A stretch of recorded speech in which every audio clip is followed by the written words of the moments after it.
প্রচণ্ড গরম পড়েছে, কোনো কিছু খেতে ভালো লাগছে না। আজ দুপুরে এত গরম ছিল, রান্না করতে পারিনি, পান্তা ভাত খেয়েছি বাড়ির সবাই মিলে।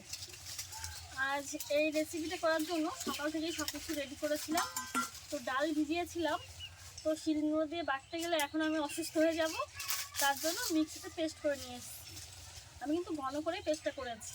এই যে দেখো, মসুর ডাল আর ডিম দিয়ে অসাধারণ একটা রেসিপি করে দেখাবো। আশা করছি রেসিপিটা তোমাদের ভালো লাগবে। তো চলো, একটু পরেই তো সন্ধ্যা হয়ে যাবে, এখন বাজে বিকেল 5টা। এই সময়তে রান্না করছি আর ভিডিওটা আপলোড করতেও দেরি হবে। তো এই যে একটা টিফিন বক্স নিয়েছি, এই বক্সটাতে ভালো করে তেল লাগিয়ে দেবো।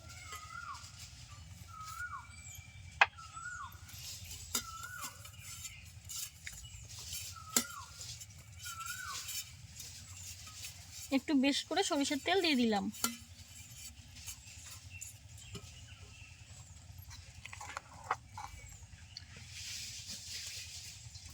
আর ডাল বাটাটা দিয়ে দিচ্ছি।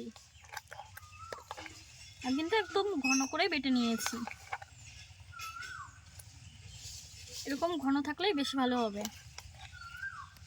দেখো, দুটো ডিম নিয়েছি, ডিম দুটো ভেঙে দিয়ে দেবো।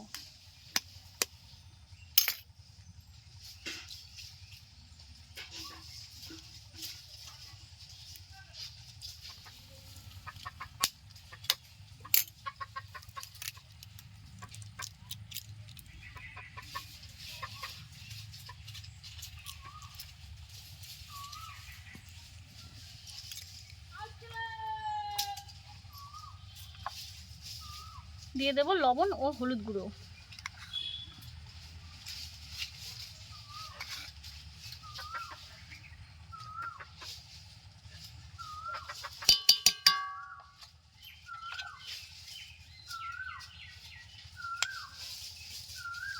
আদা রসুন বাটা, পেঁয়াজ কুচি,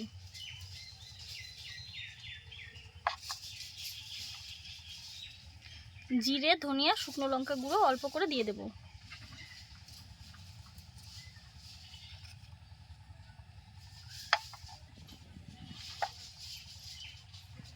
সরিষার তেল,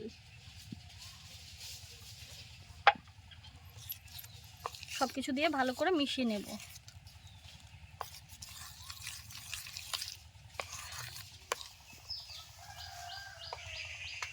সবকিছু খুব ভালো করে মিশিয়ে নেব।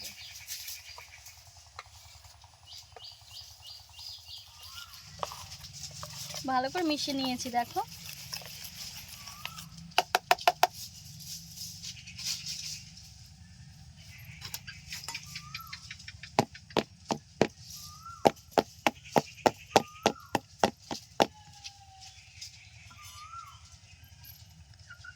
ঢাকনাটা আটকে নেব।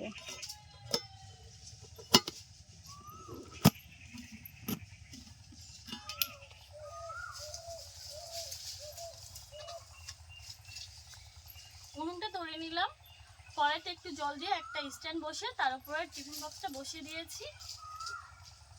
ঢাকা দিয়ে 10 থেকে 15 মিনিট মতো আমি চাল করে নেব, আর মাঝখানে একবার উল্টে দেখব যে জলটা কমে গেছে কিনা। যদি কমে যায় তাহলে একটু দিয়ে দিতে হবে। আমি বলেছিলাম 15 মিনিট ঢাকা দিয়ে জাল করে নেব, কিন্তু না বন্ধুরা, প্রায় 25 মিনিট আমি ঢাকা দিয়ে জাল করে নিয়েছি। মাঝখানে একবার সামান্য একটু জল দিয়েছিলাম। তো এখন নামিয়ে নেব, এতক্ষণে হয়ে গেছে।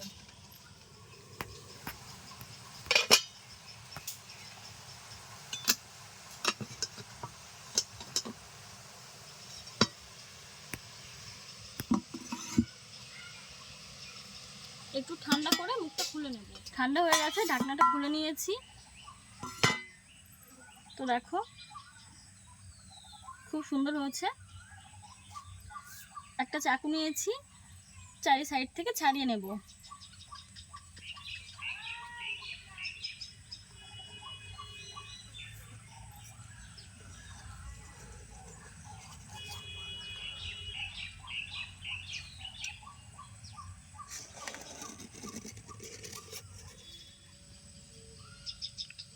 চৌকো চৌকো করে কেটে নেব।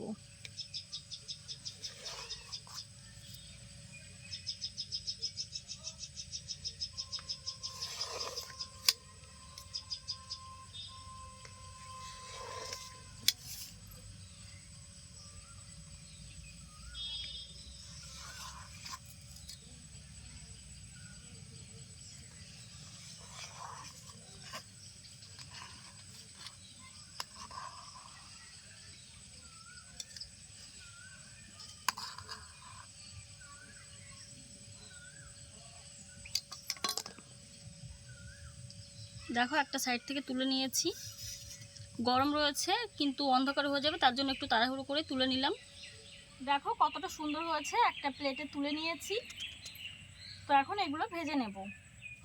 কড়াইতে দিয়ে দিচ্ছি সরিষার তেল। বেশ খানিকটা তেল দিয়েছি। তেল গরম হয়ে গেছে, কয়েক পিস আলু নিয়েছি, কয়েক পিস বলতে একটা বড় আলু এরকম টুকরো করে কেটে নিয়েছি। এখন এগুলো ভেজে নেব।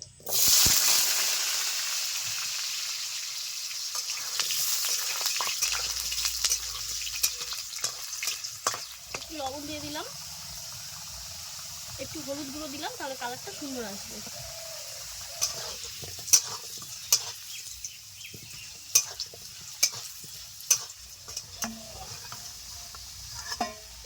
আলু ভেজে তুলে নিলাম, এগুলো এখন ভেজে নিচ্ছি।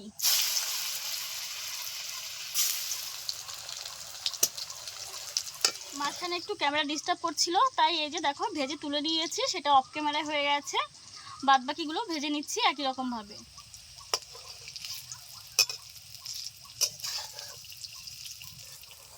ভেজে নিয়েছি, সবগুলো তুলে নিচ্ছি। নিচ্ছি দুটো শুকনো লঙ্কা, গোটা সাদা জিরে, দুটো এলাচ। একদম অল্প তেলে আজকে রান্নাটা করবো, যা গরম পড়েছে বেশি তেল মশলা খাওয়া যাবে না। দিয়ে দিলাম পেঁয়াজ কুচি। একদম অল্প করে মশলা দিয়ে আজকে রেসিপিটা হচ্ছে।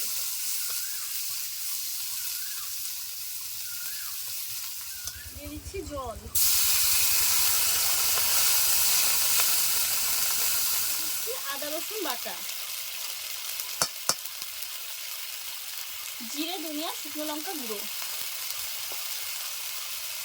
লবণ আর হলুদ।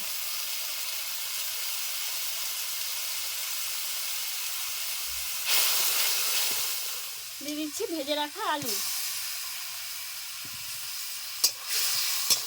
আলুর সঙ্গে মশলা 5 মিনিট মতো কষে নিয়েছি। এখন দিয়ে দিচ্ছি জল। জল দিয়ে 4 থেকে 5 মিনিট মতো ফুটিয়ে নিয়েছি। আর এখন এই যে ডিম ও ডালের ধোকা দিয়ে দিচ্ছি। এটা দেওয়ার পরে আমি জাল করে নেব আরও মিনিট 5। দিয়ে দিচ্ছি বলে ভেবো না যে এটা ভেঙে যাবে, এটা একদমই ভাঙবে না। আর হ্যাঁ, পাশের বাড়ি অনেক জোরে গান বাজছিল, কপিরাইট আসবে, তার জন্য আমি পরে ভয়েসটা দিয়ে দিয়েছি। আর এখন ঢাকা দিয়ে দিলাম। 5 মিনিট পরে ঢাকাটা খুলে দিয়ে দিলাম গরম মশলা। তো গরম মশলাটা সামান্য পরিমাণে দিয়ে দিলেই হবে, বেরোচ্ছিল না তাই এত ঝাঁকাচ্ছিলাম। তো দেখো রান্নাটা পুরোপুরি হয়ে গেছে, আর একটুও কিন্তু ভাঙিনি। রেসিপিটা কেমন লাগলো জানিও, ভালো লাগলে অবশ্যই চ্যানেলটির পাশে থেকে আমাকে সহযোগিতা করো। তো চলো এখন নামিয়ে নিচ্ছি। আলুটা কিন্তু গলে গেছে, দেখো খুব সুন্দরভাবে গলে গেছে। আর তোমরা এই ধরনের রেসিপি আরও দেখতে চাইলে পাশে থাকা বেল বাটনটিও ক্লিক করে দিও সাবস্ক্রাইব করার পরে। তো আজকের মতো এখানেই বিদায় নিচ্ছি, নতুন রেসিপির সঙ্গে আবার দেখা হবে। Bye bye.